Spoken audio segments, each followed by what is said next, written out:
নমস্কার বন্ধুরা, অ্যাস্ট্রোসেজে আপনাদের সবাইকে স্বাগত জানাই।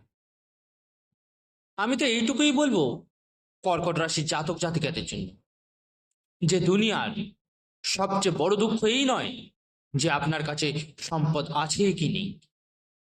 দুনিয়ার সবচেয়ে বড় দুঃখ বা কষ্ট এই যে আপনি যদি মানসিকভাবে সুখী না হন, তবে সম্পদ থেকেও আপনি তার ভোগ করতে পারবেন না। আর এই জিনিসটাই হচ্ছে আপনার জীবনে মে মাসের সমাপ্ত। প্রায় অর্ধেক বছর ধরে রাহুর লগ্নের দৃষ্টি কোথাও না কোথাও আপনার জীবনে এমনভাবে মানসিকভাবে অত্যাচার করে চলেছিল যে আপনি কারোর জন্য প্রাণ দিতেন, তবুও পিছন থেকে বদনাম হচ্ছে। কিন্তু এখন জীবনে রাহুর প্রভাব এমনভাবে কমে যাবে এই মাসে যে এই রাশিফল এরকম ইতিহাস তৈরি করে দেবে। এটা বোঝার মতো কথা, বুঝতে থাকুন। আপনাদেরকে স্বাগত জানাচ্ছি 1 মে থেকে 31 মের মধ্যে সম্পূর্ণ মাসিক রাশিফলের বিশেষ অনুষ্ঠান। কর্কট রাশির জাতক জাতিকারা, আমি আপনাদের জানাতে চাই যে এই মাসে রাহুর কিন্তু মহা পরিবর্তন হচ্ছে। রাহু আপনার কুণ্ডলিতে নবম ভাব থেকে অষ্টম ভাবে আসছেন এবং যে লগ্নে তাদের দৃষ্টি ছিল, যা আপনাকে ডিপ্রেশন, মানসিক চাপের মধ্যে রেখেছিল, যার ফলে আপনি সঠিক সিদ্ধান্ত নিতে পারছিলেন না, তার থেকেও মুক্তি পেয়ে যাবেন। তাই আমি এই মে মাসে বলবো আপনার জীবনে একটা নতুন অধ্যায় শুরু হতে চলেছে। এখানে বলে রাখি, আপনারা যারা নিজেদের বাচ্চাদের প্রেডিকশন করাতে চাইছেন তারা অবশ্যই আমার টেলিগ্রাম চ্যানেল জয়েন করে নেবেন। তো চলুন দেখে নিই যে মে মাসে আপনার জীবনে কি কি ঘটতে চলেছে। সবচেয়ে প্রথমে আমি বলবো কর্কট রাশির জাতক জাতিকাদের এই মাসে চাকরি এবং ব্যবসা সংক্রান্ত বিষয়। কর্কট রাশি জাতক জাতিকারা, আপনার কর্মক্ষেত্রে সূর্য 15 মে পর্যন্ত বিরাজমান। 15 মে পর্যন্ত সূর্যের বিরাজমান থাকায় খুবই স্পষ্টভাবে দেখাচ্ছে যে এই সময় পর্যন্ত নতুন চাকরি এবং ব্যবসায় যোগ বৃদ্ধি পাচ্ছে। 15 মে পর্যন্ত আপনি যথেষ্ট চেষ্টা করেছিলেন ভালো কোনো বিকল্প পাওয়ার জন্য, ভালো চাকরি নিয়ে ইনক্রিমেন্ট সহ, সেটাও হতে দেখা যাবে। আর 15 মে থেকে 18 মে এই 3 দিন অস্থিরতা থাকবে আপনি। 18 মে থেকে কর্মক্ষেত্রে রাহুর দৃষ্টি পড়বে, তখন আপনার ব্যবসায় হঠাৎ হঠাৎ লাভ হতে দেখা যাবে। 1 নম্বর কাজ হোক বা 2 নম্বর কাজ হোক, সবেতেই আপনার মূল্য ও গুরুত্ব বাড়তে দেখা যাবে। আর রাহুর ডিপ্রেশন 1.5 বছর ধরে এতটাই ছিল যে আপনি কারোর সাথে মিলেমিশে কথা বলতে পারছিলেন। সেই দিক থেকেও আপনার উন্নতির পথ শুরু হবে। আপনার কমিউনিকেশন স্কিল অনেক ভালো হতে দেখা যাবে। দ্বিতীয় গুরুত্বপূর্ণ বিষয়, যারা চাকরি বা ইন্টারভিউ নিয়ে খুব সমস্যায় ছিলেন, ছোট ছোট কারণে খুব হতাশ এবং ডিস্টার্ব হয়ে পড়ছিলেন, ভয় পাবার কিছু নেই। 14 মে পর্যন্ত পঞ্চম ভাবে বৃহস্পতির দৃষ্টি রয়েছে। এই বিষয়ে আপনাকে সাফল্যের দরজা খুলে দেবে। চলুন জেনে নেওয়া যাক এই মে মাসে আপনার জীবনে বিদেশ যাত্রার পরিস্থিতি কেমন থাকবে।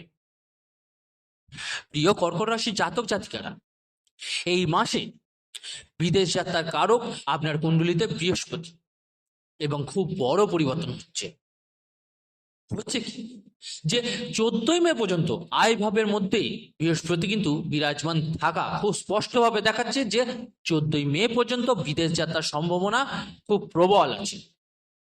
কিন্তু কিছু লোক যারা লিগাল সমস্যায় জড়িয়েছে, যাদের প্রমোশন বা সিনিয়রের সাপোর্ট মিলছিল না, তাদের জন্য 14 মের পর বৃহস্পতির দ্বাদশ ভাবে গমনের পরে বিদেশ যাত্রার সম্ভাবনা ভালো হবে।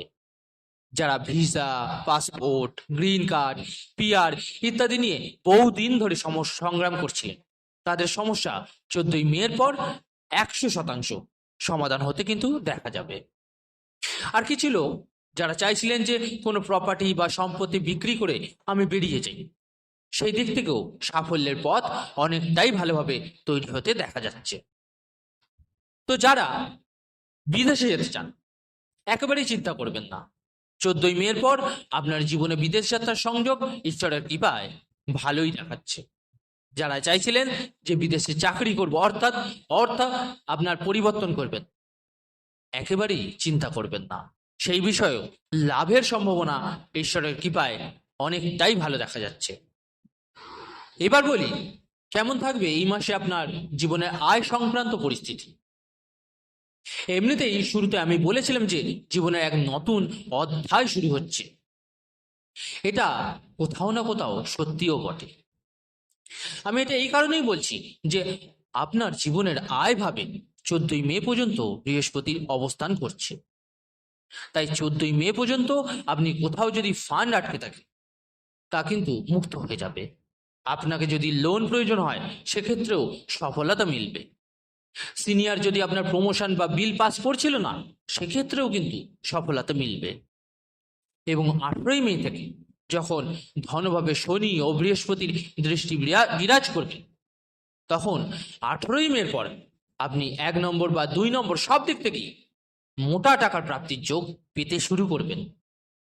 এর পাশাপাশি 18ই মের পর যেখানেই আপনার ফান্ড আটকে ছিল, সেটাও বেরিয়ে আসবে এবং খুব ভালো ইনক্রিমেন্ট সহ নতুন চাকরির অপশানও কিন্তু আসবে। তবে হ্যাঁ, কেতুর দ্বিতীয়ভাবে যাওয়া কিছুটা কথাবার্তায় কটু ভাব আনতে পারে। তাই নিজের কথাবার্তার একটু নিয়ন্ত্রণে রাখার চেষ্টা করুন। এবার বলি, কেমন থাকবে এই মাসে আপনার বৈবাহিক জীবনের অবস্থা। খুব ভালো বিষয় হচ্ছে, গত 13-14 মাস ধরে রাহুর সপ্তম ভাবে নিজ দৃষ্টি, কেতুর পঞ্চম ভাবের দৃষ্টি বৈবাহিক জীবনকে নষ্ট করে দিয়েছিল। কোনো না কোনো কারণে জীবন সঙ্গীর সঙ্গে আর ছিল না, আপনার মতভেদ হচ্ছিল বা ডিভোর্সের পরিস্থিতি তৈরি হচ্ছিল, বা সব ঠিকঠাক থাকা সত্ত্বেও কোনো না কোনো কারণে একে অপরের মধ্যে কিন্তু দূরত্ব তৈরি হয়েছিল। এখন আর একবারেই চিন্তা করার কোনো দরকার নেই। আপনার জীবনে 18ই মেতে কেতু দ্বিতীয়ভাবে চলে আসবে এবং 14ই মে থেকে বৃহস্পতিও সপ্তম ভাবের নিজ দৃষ্টি কিন্তু শেষ হয়ে যাবে। একটু ধৈর্য ধরুন, 14ই মের পর আপনার বৈবাহিক জীবন উন্নতি হতে শুরু করবে। এমনিতেই বিবাহ স্থানের স্বামী শনি ভাগ্যভাবে কেন্দ্র ত্রিকোণ রাজযোগ অবস্থানে বসছেন। তাই 14ই মে থেকে আপনার বৈবাহিক জীবনে সামঞ্জস্য ভালো হতে শুরু হবে। আপনার জীবন সঙ্গীর স্বাস্থ্য ভালো হয়ে যাবে, একে অপরের মধ্যে সমঝোতা ভালো হতে থাকবে। কোনো থার্ড পার্সনের কারণে বা অবিশ্বাসের কারণে যদি বৈবাহিক জীবন খারাপ চলছিল, তাতে খুব ভালো উন্নতির সম্ভাবনা তৈরি হবে। আপনার জীবনে কিন্তু ভালো দিকটা শুরু হতে দেখা যাচ্ছে। এবার চলুন জেনে নেওয়া যায় আপনার শ্বশুর বাড়ির দিক থেকে কেমন পরিস্থিতি থাকবে।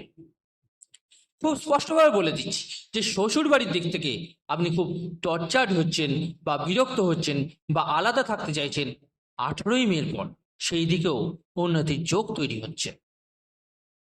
এবার বলি, কেমন থাকবে আপনার জমি, বাড়ি, গাড়ি বা সম্পত্তি সংক্রান্ত বিষয়। প্রিয় কর্কট রাশির জাতক জাতিকারা, আপনার জমি, বাড়ি, গাড়ি, সম্পত্তির কারক দেবতা গুরু হচ্ছেন শুক্র। এই মুহূর্তে আপনার কুণ্ডলীর ভাগ্যভাবে অবস্থান করছেন এবং শনির দ্বারা এরা বলপ্রাপ্ত হচ্ছেন। পুরো মাস জুড়ে জমি, বাড়ি, সম্পত্তির প্রাপ্তি কিন্তু রয়েছে। গৃহপ্রবেশ সংক্রান্ত শুভ সংবাদ পাওয়া যাবে। যদি আপনি গাড়ি এক্সচেঞ্জ করতে চান, সেক্ষেত্রেও লাভ পাবেন। মায়ের তরফ থেকে কিছু অর্থপ্রাপ্তি বা কোনো পারিবারিক সম্পত্তি আপনার নামে হতে পারে, কিংবা বিদেশে সম্পত্তি কিনতে চাইছেন, সেদিকেও সম্ভাবনা কিন্তু খুব ভালো হবে। এই মাসে সবচেয়ে বড় বিশেষত্ব হচ্ছে পিতার তরফ থেকেও আপনাকে সাপোর্ট দিতে দেখা যাবে। অনেকদিন ধরে আপনার পিতার সঙ্গে আপনার কোনো কথা হচ্ছিল না, তা এখন শুরু হবে। তবে কেতুর দৃষ্টি পিতা ভাবের ওপর কিন্তু পড়বে, তাই পিতার স্বাস্থ্যের বিষয়ে একটু সমস্যা হতে পারে, আপনাকে কিন্তু খেয়াল রাখতে হবে। তবে চিন্তার কিছু, শুধু খেয়াল রাখাটাই প্রয়োজন।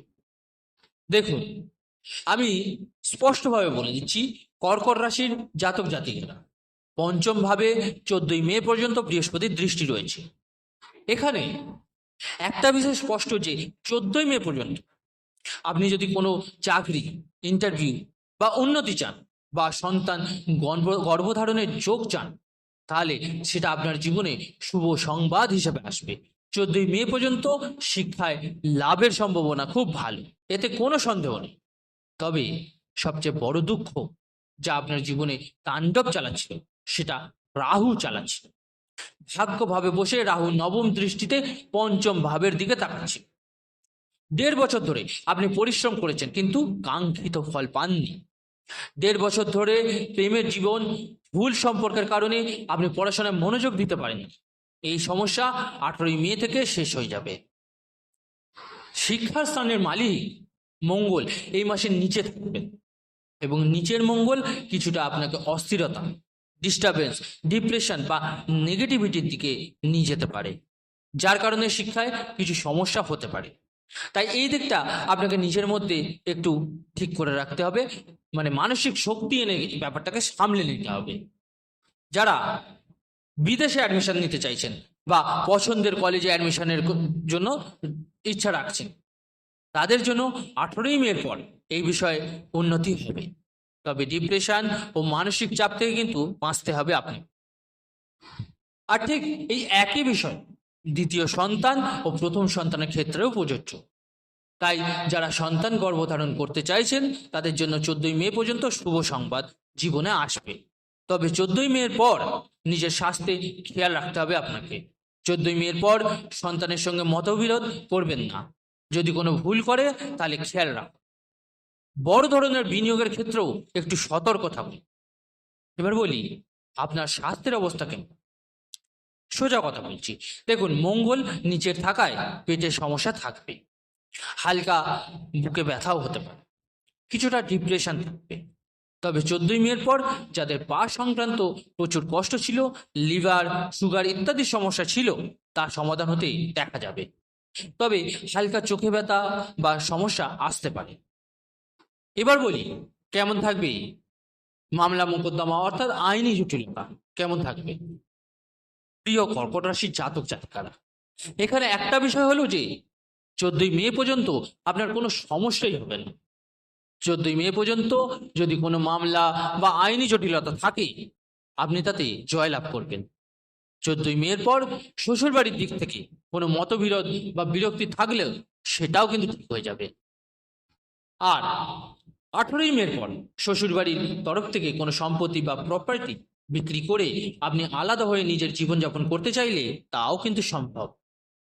এখানে একটা বিষয় নেই, 14ই মে থেকে বৃহস্পতি দ্বাদশ ভাবে যাবে। তাই যে কোনো আইনি সমস্যা, বিশেষ করে ট্যাক্স, সরকার পক্ষ বা সিনিয়র বা ঋণ ইত্যাদি, সেগুলো এই মাসেই নিষ্পত্তি কিন্তু হয়ে যাবে। তবে যদি খুব গুরুতর আইনি সমস্যা থেকে থাকে তাহলে 14ই মের পর একটু ধৈর্য ধরতে হবে। আচ্ছা, এবার বলি যে কি উপায় করবেন আপনারা। দেখুন 14ই মের পর ওম নমো ভগবতে বাসুদেবায় নমঃ মন্ত্রের জপ করা উচিত হবে। ওম হনুমতে নমঃ এই মন্ত্রটি পুরো মাস জপ করা উচিত। এছাড়া মায়ের সেবা করা উচিত, কুকুরদের রুটি বা বিস্কুট খাওয়ানো দরকার বা উচিত আপনার জন্য। তাহলে আপনি দেখবেন আপনার সময় অনেক ভালো হয়ে উঠছে। তো বন্ধুরা, এই ছিল আজকের মাসিক রাশিফলের সম্পূর্ণ তথ্য। বন্ধুরা, কেমন লাগলো জানাতে ভুলবেন না, অবশ্যই কমেন্ট করুন। ভালো লাগলে লাইক ও শেয়ার করতে ভুলবেন না। আর যে সকল বন্ধুরা নতুন শুনছেন তারা অবশ্যই চ্যানেলটিকে সাবস্ক্রাইব করে নেবেন। ধন্যবাদ।